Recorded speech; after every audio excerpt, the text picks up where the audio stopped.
Varsity ক্যাম্পাসে ঠোঁটে ঠোঁট চেপে লিপ কিস করছে একটা মেয়েকে এমপি শান্তু সাউরিয়ার চৌধুরী।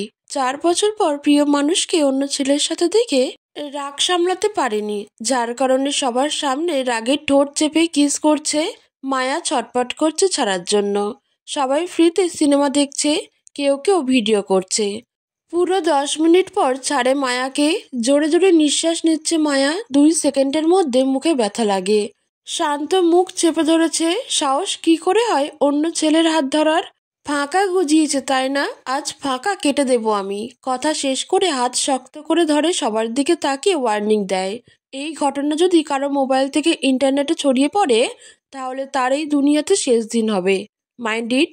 কথা শেষ করে টেনে হিচড়ে মায়াকে গাড়িতে তুলে। এতক্ষণে মায়া কথা বলার সুযোগ পায়। এই আপনার সমস্যা কি? সেই আবার চলে এসেছেন বিরক্ত করতে। কতবার বলেছি আমি আপনাকে ভালোবাসি না, আমার সামনে আসবেন না, তাও কেন আবার এত বছর পর আমাকে বিরক্ত করতে চলে এসেছেন? আমি বুঝে গেছি জান, তোমাকে ছাড়া আমার চলবে না। এমনিতে তোমার দেওয়া কথা আমি পূর্ণ করেছি, তাই তো তোমাকে নিজের করে নিতে এসেছি। কিন্তু এই 4 বছরে তোমার দেখেছি শরীরে প্রচুর কারেন্ট জমে গেছে, সেইগুলো আজ বের করব। গাড়িতে ফুল স্পিডে চালিয়ে নিজের বাড়িতে নিয়ে আসে। কোলে করে গাড়ি থেকে নামায়, সোজা নিয়ে যায় নিজের বেডরুমে। মায়াকে কিছু বলার সুযোগ না দিয়ে উড়না টান মেরে ফেলে দেয়। সারা শরীরে একের পর এক চুমু দিচ্ছে শান্ত। মাঝে মাঝে কামড়। ব্যথায় কুকিয়ে উঠছে মায়া।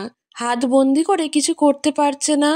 মুখ দিয়ে কিছু বলতে গেলেই ঠোঁট চেপে ধরছে। সে ভালোই জানে এখন কিছু করতে পারবে না। এই ছেলেটা পুরো সাইকো। 4 বছর আগেও জীবনটা সাদা কালো করে দিয়েছিল। কারোর সঙ্গে কথা বলতে দিত না। একটু ছেলের পাশে দেখলেই সেদিন তার শরীর ব্যথায় জর্জরিত হয়ে যেত। উড়নাটা নেই, সেটা ফ্লোরে পড়ে আছে। সারা শরীর ছিপছিপে ভিজে গেছে। অনেকক্ষণ পরে শান্ত ছেড়ে দেয়, মায়ার মুখের দিকে তাকায়। সে অচঞ্চল চোখে তাকিয়ে আছে। মায়া নিজের শরীরের প্রতি ঘৃণা হয়। কত সহ্য করবে এইসব? এভাবে কতদিন অবৈধভাবে ধর্ষণ করবেন? ছেড়ে দিন প্লিজ, আমাকে আমার মতো থাকতে দেন। আমার ভালোবাসাকে একদম অবৈধ বলবেন না। মুখটা সেলাই করে দেব।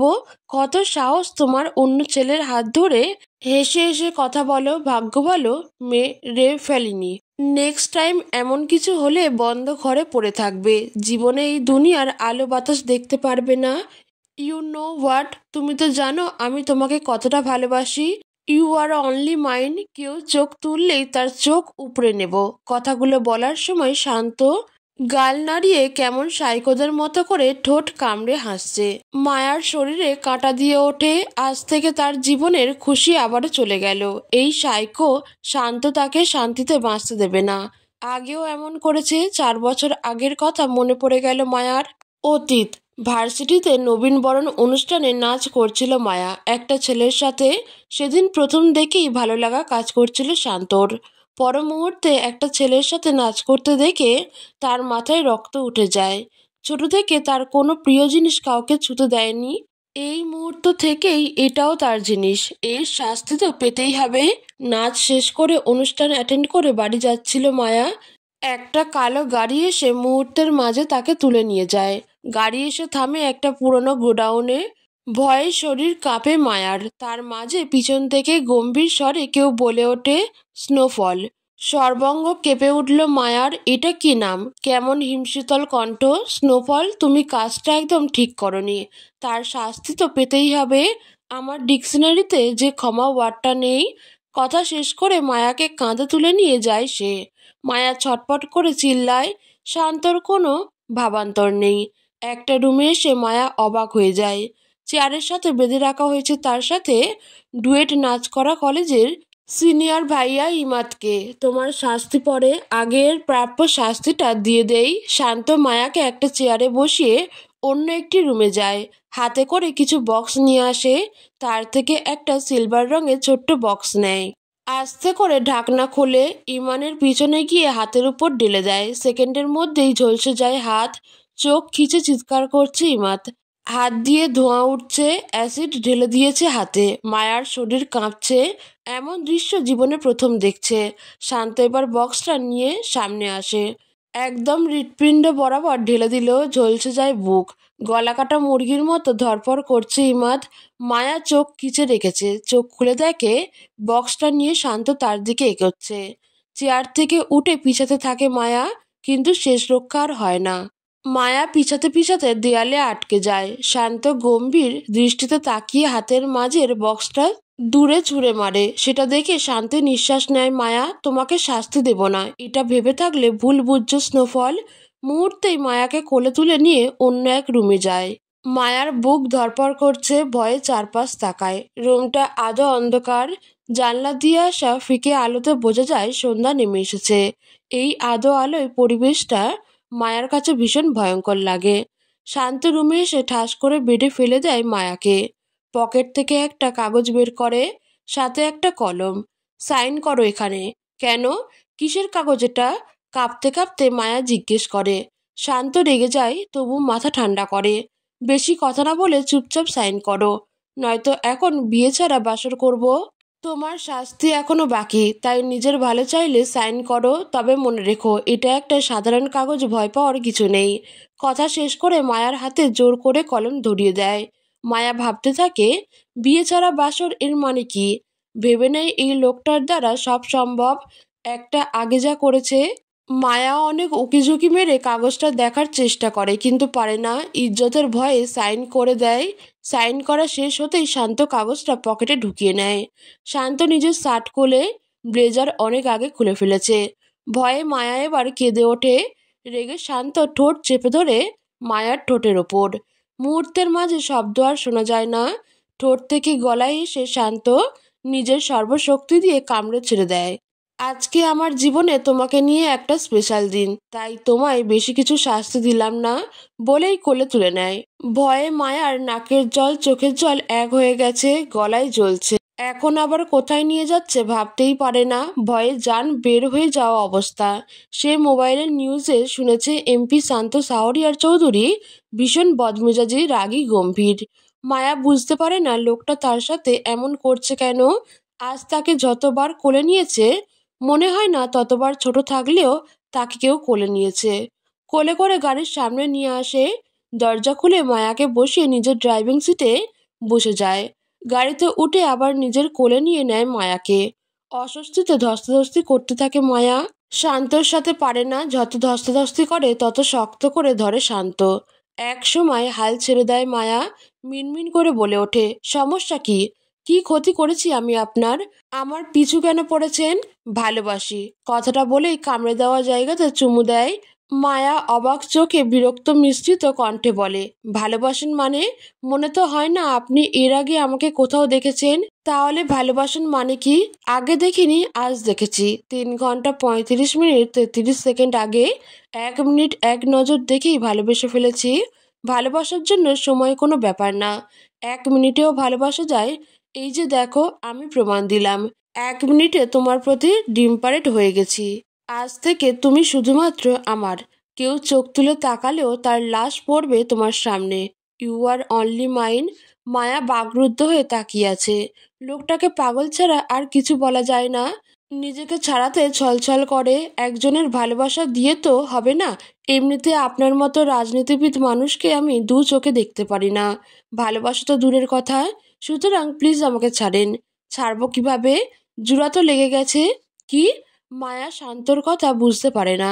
শান্ত কথা ঘুরিয়ে নিজে থেকে আদেশ দিয়ে বলে, শুনো স্নোফল, তোমার ভালোবাসা আমার লাগবে না। আমার একার ভালোবাসাই যথেষ্ট। আজ থেকে কলেজে বোরকা পরে যাবে। আজকেই লাস্ট। আর কোনোদিন কলেজের কোনো অনুষ্ঠানে যেন অংশ নিতে না দেখি। যেদিন দেখব সেদিন তোমার সাথে কি হবে তোমার কল্পনার বাইরেই। আমার জীবন, আমি যা ইচ্ছা করব। আপনি কে সেটা বলে দেওয়ার? মায়া প্রতিবাদ করতেই গাড়ির ব্রেক চেপে ধরে শান্ত। গাড়ি থেমে যায়। তার দৃষ্টির তীব্রতা যেন ছুরি হয়ে মায়ার চোখ ভেদ করে। ভয়ে চোখ নামিয়ে ফেলে মায়া। আজ থেকে তোমার জীবন তোমার থাকবে না। সব আমার অধীনে। তোমার ইচ্ছা বলতেও কিছু নেই। উল্টো পাল্টা কিছু করলে তুলে নিয়ে যাব।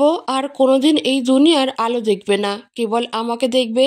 যা বলছি মন দিয়ে শুনে মনে রাখবে। বরফের মতো ঠান্ডা সরে যায় হুমকিটা দিয়ে গাড়ি আবার স্টার্ট দেয়। সোজা এসে থামে মায়ার বাড়ির সামনে। শান্ত লোক দিয়ে আগে থেকেই সব খোঁজ খবর নিয়ে রেখেছে।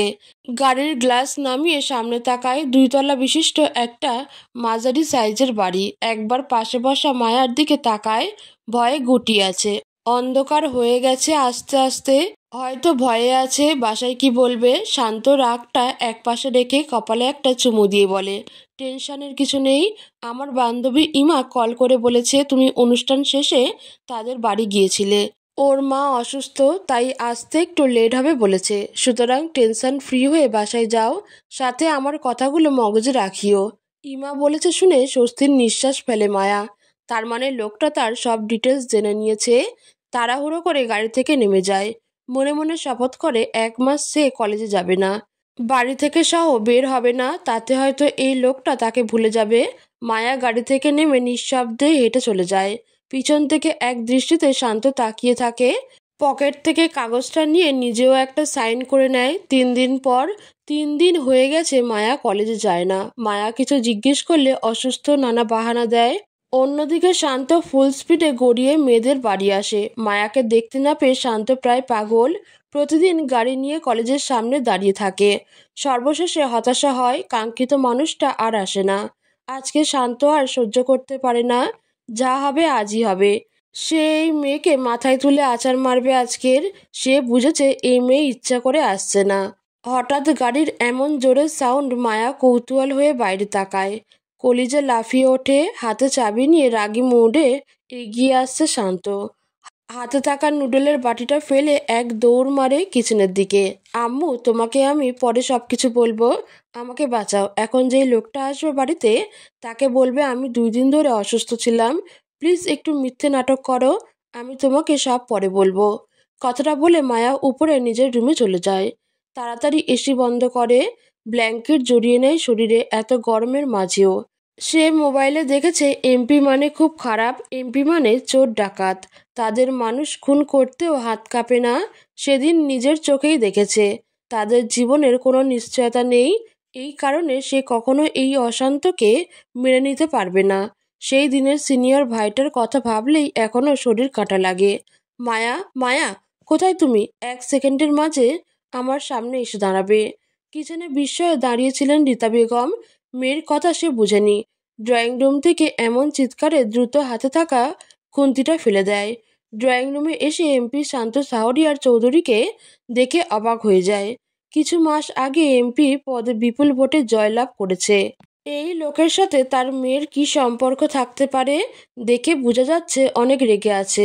এতক্ষণে মায়ার কথাগুলো বুঝতে পারে। ভেবে নেয় মায়ার থেকে সব পরে জেনে নিবে। তাড়াতাড়ি করে মায়ার শেখানো বুলিগুলো বলে ওঠে। মায়া অসুস্থ 3 দিন ধরে। কিন্তু তোমার সাথে ওর কাজ কি? তুমি তো এমপি সাউরিয়ার চৌধুরী, তাই না? শান্তর কানে শেষের কথাগুলো যায় কিনা জানে না। বারবার কানের কাছে বাজছে মায়া অসুস্থ।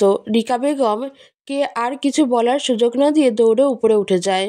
সিরিয়াল বাই রুম, বেশি না 6টা। ভালো করে তাকাতেই দেখে সব রুমের দরজা বন্ধ। কিন্তু একটা দরজা ঝুলানো। যখন তখন ডিস্টার্ব করবেন না। রুমে আসার আগে জোরে চিল্লাবেন না, আমার ইঁদুরের প্রাণ। যখন তখন হার্ট অ্যাটাক করে ফেলতে পারি। লেখাটা দেখে শান্ত বুঝে যায় এটা তার বাঁদরের রুম।